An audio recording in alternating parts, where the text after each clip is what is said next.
Hi everyone, it's Darlene. Welcome back for video number 2 in my storage series. The last video I talked about my paper storage. Today I'm going to be talking about color. So inks and markers, paints, watercolors, and all things like that. At the end of these videos, I will give a full tour of the craft room. So let's get started with color. Just like last time, I'm going to start with the overall view. This is my craft room. My craft table is to the left. So everything you see is actually behind me when I'm working. I'm going to go ahead and walk on over to where I store my inks. The inks that I use the most are stored on the countertop, and the rest are stored in drawers. So I'm going to start with my Stampin' Up! Ink caddy. It's where I store all of my Stampin' Up! Inks. They're labeled on the side, so it's really easy to see. They slide in and out of these really easy to use slots. I store them in rainbow order rather than color collection, just so they're easier to find. At the top here, you'll see that I have all my re-inkers. These are all the re-inkers I've ever bought in my life, so I really don't buy very many of those. I'm going to turn it here, and you'll see that I've got all my Stampin' Up! Inks, but I also store other brands of ink here. So I store the ink pads that I use most often. All my white ones are here. You can see other brands fit in here. I've got some Hero Arts, I've got Colorbox, I have some Simon Says Stamp, and Memento Luxe. So pretty much all of the standard size ink pads will fit in this caddy. I also store all of my black and brown inks that I use a lot. So for example, here's my VersaFine inks. I use those a lot. I also store Versamark inks because I use those a lot. So pretty much all of the ink pads that I reach for almost daily, I store in this caddy. Moving over to the right, this is where I store my Copic markers. I do store them upright. I don't store them on their sides, but I haven't had any issue with that. They're stored in this acrylic container I got at Container Store. Some of the compartments are rather large, so what I've done is I've inserted smaller containers that I also got at Container Store to hold groups of markers. So I have like all my greens in this particular one.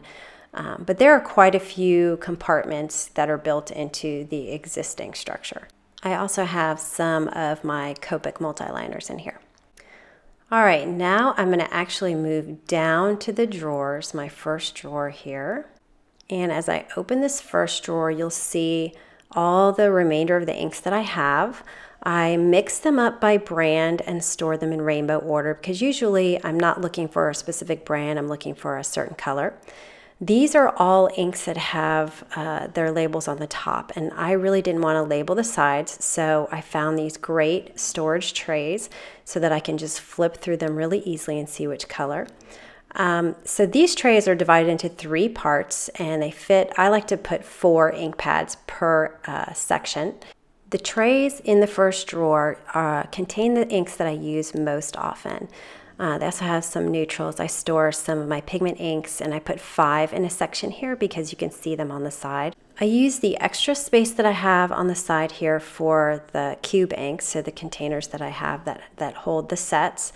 I just have a couple of extra ink pads, some more Hero Arts cubes, some StazOn inks, and then I have a box that I store all my sponge daubers in. So that is the first drawer. I'm going to go ahead and close this, and I'll open up the second one. The second drawer has a similar setup to the top drawer. I have those same trays. I'm just storing inks that I use a little less often. I've got some neon inks, some of my Avery Elle pigments, some neutral colors, silver and gold, and some neons also by Hero Arts. I put my Stickles container in the back there. Now I have all my embossing powders stored here, not all of them, but the ones I use less often. I'm going to talk about those in a different video. To the right of these, I have my Inktense pencils, my Gonzai Tombow watercolors, and my Prismacolor pencils. So that is drawer number 2. Now what I'm going to do is I'm going to go back up here, and I'm going to move to the right, and I'm going to go to the countertop where I have my Distress ink pads. This is probably my favorite storage. I did a video on it a while back when I first discovered it. I store them all in rainbow order in this nail polish holder. It's acrylic. It's made by US Acrylic. It's got 4 rows, and it fits these Distress ink pads perfectly. 4 across. They don't really move back and forth, and you can take them out very easily. You'll notice that I store many of these, the second, third, and fourth row upside down, and that is so I can see the name. So if I flip it back over here, I can see the color, but I can't see the name. And it doesn't really bother me to do it upside down, so I just store them upside down so that I can see both the color and the name. I don't have every Distress ink pad, but I have most of them, and so I have 3 of these holders stored on my countertop, and I absolutely love them. Next, I'm going to pan upward to the glass cabinet above the counter. I'm going to open up this door, and you'll see I have my foam ink pad stored here in the spinner. I have them labeled on the top. I'll pull it out here to show you.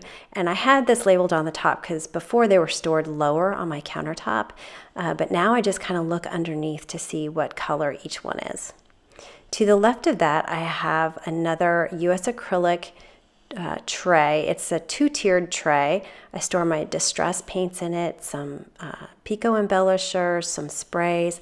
I love how it's 2 layers because you can put some in the back and still see what's back there.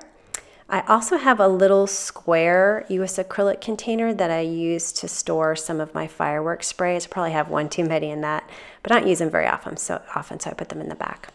To the right here, I have another container that I got from Target, I believe, in their office section. And this is where I store all my Faber-Castell products. So I have all of the gelato stored in there. And then to the right of that, I have my pastel pencils, some crayons, watercolor pencils, and then I have my big brush markers in the back. So going back to the view of this cabinet, I'm going to go ahead and close this up. And I'm going to pan over here around. I'm going to turn around, and you'll see that my craft table is right here. And remember, in the paper storage video, I showed you my Neenah paper that's stored in this drawer here. I'm going to move over to the left, and in this drawer, I store most of the coloring tools that I use. So all of my markers and watercolor pens. So you can see here are my Zig Clean Color Real Brush watercolor pens. They actually came upside down, and I found that if I flipped them over, I could see the colors at the top. So that was interesting that they didn't store it that way originally. I've got my Peerless watercolor packet. I've got my Distress ink markers that I store on their sides. I have the small container that has the newer ones and then the older one. I've got my Distress crayons, which I haven't used that much. I'll be using those in the future a lot more. I have some Chalkola markers. I have thicker ones too, but they're somewhere else because I don't use them very much. And then also my Stampin' Up! Markers that I store on the side. So that is the rest of the color on this left-hand side here.